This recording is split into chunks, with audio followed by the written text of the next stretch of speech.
गाडगीळ आणि sons limited 1832 पासून। सोलापुरात पुन्हा एकदा तुफान पाऊस। जिल्ह्यात सर्वत्र जोरदार पावसाची हजेरी। नागरिकांच्या घरात पाणी शिरण्याची भीती निर्माण।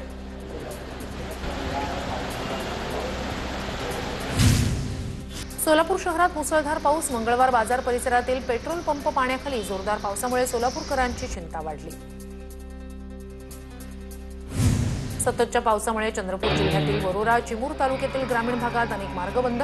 गेल्या 4 दिवसांपासून चंद्रपूर जिल्ह्यात मुसळधार पाऊस। चारगाव धरण ओव्हरफ्लो तर निमढेला तलाव ओसंडून वाहतोय। चंद्रपूर जिल्ह्यात रोज रात्री पडत असलेल्या पावसामुळे जिल्ह्याच्या ग्रामीण आणि शहरी भागात पूरस्थिती।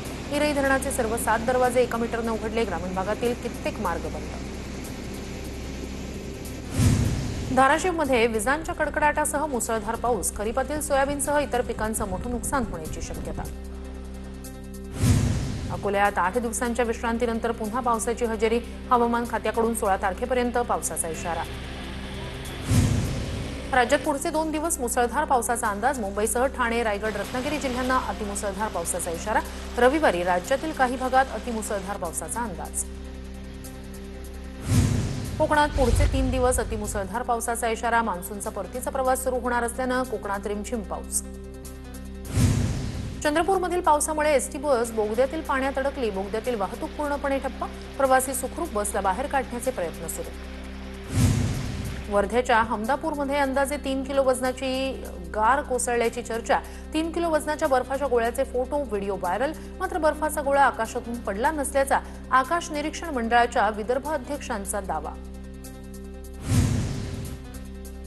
नांदेडच्या किनवटमध्ये कुपट्टी फाट्याजवळील पूल खचला। मुसळधार पावसामुळे पूल वाहून गेला। कुपट्टी ते नंदगाव मार्गावरील वाहतूक ठप्प।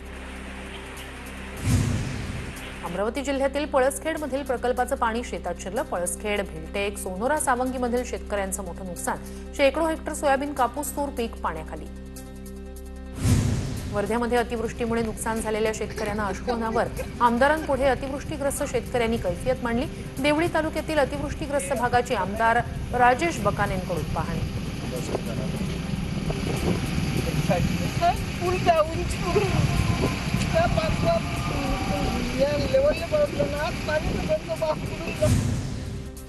धुळे तालुक्यात कपाशीवर लाल्या रोगाचा प्रादुर्भाव। आर्णी गावात लाल्या रोगाचा प्रादुर्भाव झाल्यानं शेतकरी चिंतेत। कपाशीवर लाल्या पडल्यानं शेतकरी आर्थिक संकटात। काजूनं भरलेल्या ट्रकवर वडाचं झाड कोसळलं। वेंगुर्ला बेळगाव रस्त्यावर आडेली भागातील घटना। घटनेत कोणतीही जीवितहानी नाही। मात्र अपघातामुळे मार्गावरील वाहतूक बराच काळ ठप्प। धुळे कृषी उत्पन्न बाजार समितीत भाजीपाल्याची आवक वाढली। भाजीपाल्याचे दर कोसळल्यानं शेतकरी हवालदिल। जळगावच्या बाजारात पालेभाज्यांसह इतर भाज्यांचे भाव वाढले। अतिवृष्टीमुळे पिकांचं नुकसान, परिणामी भाजीपाल्याच्या दरात वाढ। नाशिक ते छत्रपती संभाजीनगर राज्यमार्गावर संतप्त शेतकऱ्यांचा रास्ता रोको। कांद्याचे बाजारभाव पुकारल्यानंतर पुन्हा रिव्हर्स पुकारल्यानं शेतकरी संतप्त। लासलगाव कृषी उत्पन्न बाजार समितीची उपबाजार समिती असलेल्या विंचूरमध्ये खादीच्या गोल्टी कांद्याला 200 रुपयांवरून थेट 100 रुपये प्रति क्विंटलचा भाव। मालेगावातील शिक्षक भरती घोटाळ्यातील 3ही आरोपींना न्यायालयीन कोठडी। आर्थिक गुन्हे शाखेच्या कारवाईत 3 बडे अधिकारी अटकेत। इतर काही अधिकारीही शिक्षक भरती घोटाळ्यात अडकण्याची शक्यता। शिक्षकाची बदली रद्द करण्यासाठी पालकांसह विद्यार्थ्यांचा शाळेवर बहिष्कार। बुलढाणा जिल्ह्यातील खामगाव तालुक्याच्या शिरला नेमाने जिल्हा परिषद शाळेतील प्रकार। शिक्षणाधिकाऱ्यांना निवेदन देत आंदोलनाचा इशारा। कोल्हापूर जिल्ह्यातील वडक शिवालेतील जिल्हा परिषदेच्या प्राथमिक शाळेतील महिला शिक्षिकेची मनमानी। शिक्षिकेच्या बदलीची मागणी करत ग्रामस्थांनी शाळेला ठोकलं टाळं।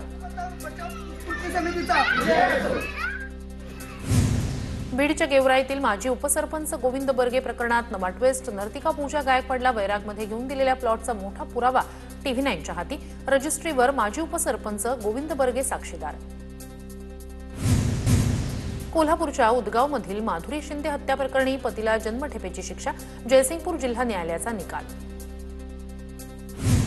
नागपूर ATSच्या युनिटनं कामठीमधून दोघांना घेतलं ताब्यात। पाकिस्तानातील काही लोकांशी संपर्क ठेवल्याची माहिती। सोशल मीडियाच्या माध्यमातून दोघंही पाकिस्तानातील लोकांच्या होते संपर्कात। दोघांची चौकशी सुरू।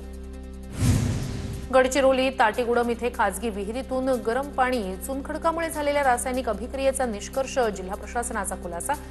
अहेरी तालुक्यातील कमलापूर परिसरातील घटना। घाट वाहतुकीसाठी सुरक्षित असल्याची खात्री झाल्यानंतरच सिंधुदुर्गमधून कोल्हापूरकडे जाणारा करूळ घाट पुन्हा एकदा सुरू. पावसाळ्यात सुरक्षेच्या दृष्टीनं जिल्हाधिकाऱ्यांनी घाट ठेवला होता बंद. चंद्रपूरच्या नंदोरी गावातील पुलाचं काम 2017 पासून रखडलेलं. अतिपावसामुळे दुसऱ्या काठावर असलेल्या इंदिरानगर वसाहतीचा संपर्क सतत तुटत असतो. अनेकदा निवेदन देऊनही प्रशासनाचं दुर्लक्ष. भंडाऱ्याच्या मोहाडीत नगर परिषदेच्या अनधिकृत कचरा संकलन केंद्रामुळे आरोग्याचा धोका वाढला. दुर्गंधीनं परिसरातील स्थानिक हैराण. नागरिकांच्या तक्रारींकडे प्रशासनाचं दुर्लक्ष. पुणे पालिकेच्या अतिक्रमणाविरोधात पुन्हा कारवाई. कोंढवा परिसरात 20 ते 25 ठिकाणी पालिकेची कारवाई. पालिकेकडून बेकायदेशीर अतिक्रमणं जमीनदोस्त. गोंदियात अजित पवारांच्या राष्ट्रवादीची कार्यकर्ता बैठक संपन्न. बाळासाहेब पाटील यांच्या प्रमुख उपस्थितीत मार्गदर्शन. आगामी नगर परिषद नगरपंचायत निवडणुकीच्या पार्श्वभूमीवर कामाला लागण्याच्या सूचना. धुळे जिल्हा सामान्य रुग्णालयात अद्ययावत कार्डियक लॅब सज्ज. सुमारे 18 कोटी रुपये खर्चून युनिटची उभारणी. या लॅबमध्ये अँजिओप्लास्टीसारख्या शस्त्रक्रिया मोफत केल्या जाणार. पिंपरी चिंचवडमध्ये छत्रपती संभाजी महाराजांच्या 100 फुटी पुतळ्याची उभारणी. आमदार महेश लांडगे यांच्या संकल्पनेतून जगातील सर्वात उंच पुतळा उभारणीचं काम सुरू. नवरात्रोत्सवात तुळजाभवानीच्या देणगी दर्शन पासच्या रकमेत वाढ. नवरात्र महोत्सव पार पडेपर्यंत देणगी पासच्या रकमेत वाढ राहणार. 200 रुपयांचा पास नवरात्रीत 300 रुपयांना मिळणार, तर 500 रुपयांचा देणगी पास 1000 रुपयांना मिळणार. सोनं चांदीच्या दरात विक्रमी वाढ. वाढलेल्या दराचा फायदा करून घेण्यासाठी जगावात सोनं मोड करण्याकडे ग्राहकांचा कल. सध्या सोन्याचे जीएसटीसह दर 1,13,500 रुपयांवर, तर चांदीचे दर 1,33,500 रुपयांवर. पूना गाडगीळ आणि सन्स लिमिटेड 1832 पासून.